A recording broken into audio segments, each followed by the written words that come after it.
राहुल गांव-गांव जाकर अपने ठेले पर कुल्फी बेचा करता था। राहुल और राहुल की पत्नी सुबह जल्दी उठ जाते थे ताकि वह कुल्फी को बना सकें। वह सुबह सुबह कुल्फी को तैयार करके रख देते थे। दोपहर तक जब कुल्फी जम जाती थी तब राहुल इसे ले जाकर गांव-गांव ठेले पर बेचता था। घर में राहुल और राहुल की पत्नी और उसकी एक बेटी रहा करती थी।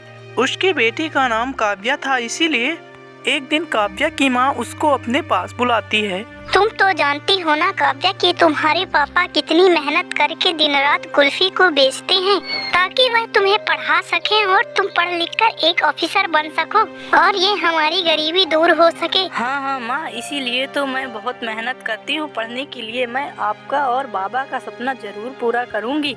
ऐसे ही कुछ दिन बीतते जाते हैं। तभी काव्या की माँ घर पे कुछ काम कर रही थी। अचानक से कोई दरवाजे पे आता है और दरवाजा को खटखटाने लगता है। हाँ आई, कौन है? रुको बाबा। अरे कल्लू भैया, आप इतने परेशान क्यों दिख रहे हैं? क्या बताऊं भाभी, रमेश किसी गांव में कुल्फी बेचने के लिए गया था, तभी उसे एक ट्रक वाला ठोक दिया। अब तो वह अस्पताल पे बुरी हालत पे पड़ा हुआ है। आपको याद? इतनी बात सुन के काव्या की माँ और कालू दोनों लोग अस्पताल चले जाते हैं। सुधा, लगता है मैं नहीं जी पाऊंगा। तुम काव्या का ध्यान रखना और उसे पढ़ा लिखा कर एक अफसर बनाना। इतना कहकर रमेश की मृत्यु हो जाती है। अब मानो काव्या और सुधा के ऊपर एक पहाड़ टूट पड़ा था। काव्या बेटा, तुम घर पे रह के पढ़ना। अब घर में बैठने से तो मेरा गुजारा नहीं होगा। मैं कहीं काम ढूंढ कर आती हूँ। सुधा काम की तलाश में चल देती है, परंतु सुबह से शाम हो जाती है। सुधा को कोई भी काम नहीं मिलता। तभी वह निराश होकर घर आ जाती है। माँ, आप ऐसा क्यों नहीं करती हैं? आप कुल्फी बनाकर बेचें।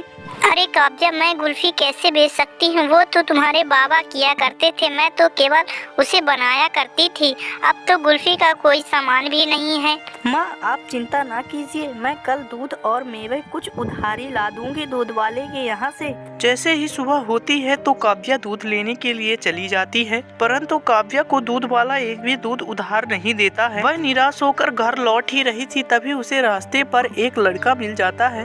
क्या हुआ बहन, तुम इतनी उदास क्यों दिख रही हो? क्या बताऊं भैया, दूध लेने गई थी पर दूध वाले ने दूध नहीं दिया। बस इतनी सी बात है। ये लो दूध और ये लो मेवा। मैं अपने लिए खीर बनाने के लिए ले जा रहा था, लेकिन तुम ही ले लो। पर भैया, इसके दाम मैं आज नहीं दे पाऊंगी। मैं ये दूध कुल्फी बनाने के लिए ले जा रही हूँ। जब मेरी कुल्फी बिकेगी मैं आपका इसका दाम दे दूंगी। अच्छा ठीक है, बाद में दे देना, अभी तुम ले जाओ। ऐसा कहकर वह लड़का काव्या को दूध और कुछ मेवे दे देता है। वह उसे लेकर अपने घर की ओर चली जाती है और कुल्फी लेकर काव्या और काव्या की माँ दोनों लोग बेचने के लिए चल देते हैं। वह एक पेड़ की छांव के नीचे बैठ जाते हैं। सुबह से शाम हो चुकी थी पर काव्या की एक भी अभी तक कोई कुल्फी नहीं बिकी थी। तभी वहाँ से एक महिला आती है।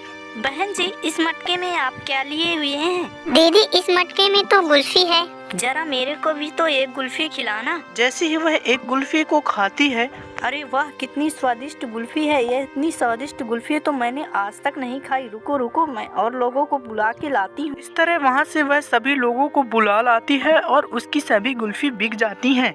ऐसे ही कुछ दिन तक चलता रहता है। अरे काव्या बेटा, ये तुम्हें रोज रोज फ्री में दूध कौन देता है? क्या तुम मुझे उससे मिला सकती हो? हाँ माँ।